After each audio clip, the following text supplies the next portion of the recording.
today too in helping us determine that name.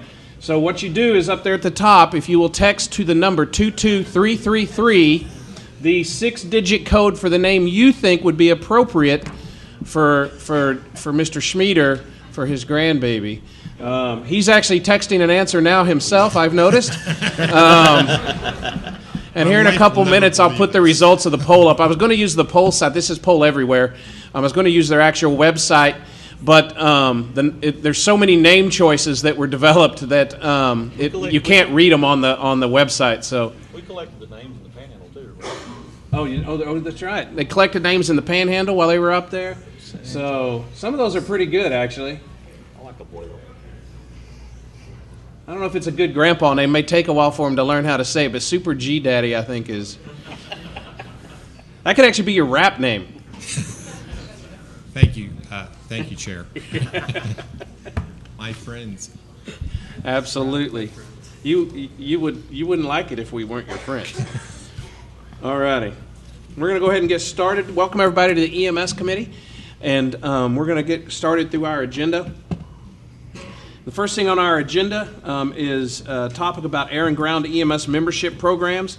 And this was brought to my attention. I'm actually going to talk a little bit more during open public comment, but this was an issue that was brought up by some of our committee members, as well as some other issues about membership programs, both for ground and air providers. And so I'll turn it over. I think Mr. Boyd may be a place to start this, and then we'll open it up for public comment on this if anybody has any questions, concerns, or any issues you'd like to bring forward for us to consider. Thanks, Dudley. And I think some of the concern that we're starting to see is just the proliferation of how many membership programs that truly exist in how they're promoting them. We now promote them. We see promotion of counties as a whole to large firms. We're offering yearly memberships, 5-year memberships, 25-year memberships, lifetime memberships, and that brings a lot of concern and maybe some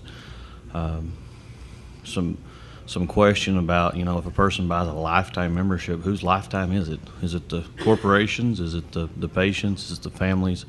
And then on the aeromedical side, you look and anybody can honor anybody's membership. It's just at the stroke of a pen. We've learned that if brand A is predominant in the area and somebody comes in and the question exists, hey, all of us have membership for brand A, what does that mean? They're just simply saying we will honor their membership.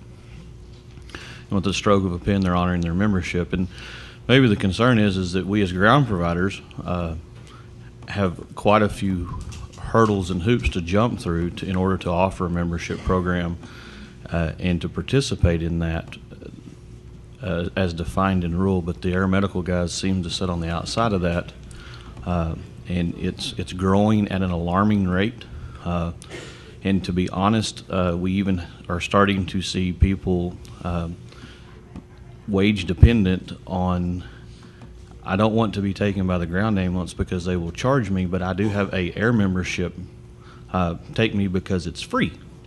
I paid my $50 or my $25 or whatever it is, and I think this just needs to be before we end up in the headlines of the Houston Chronicle or the Ozona Reporter. We need to take a look at this and truly understand what's going on. I agree. I brought it up at the last GTAC meeting, more specifically about services that weren't anywhere near my area sending blanket letters to the community for memberships. I'm wondering how the anti-kickback statute is, how is that not a problem for that? I know there is an OIG opinion for at least one nonprofit 911 service that the way theirs was structured, it was allowed.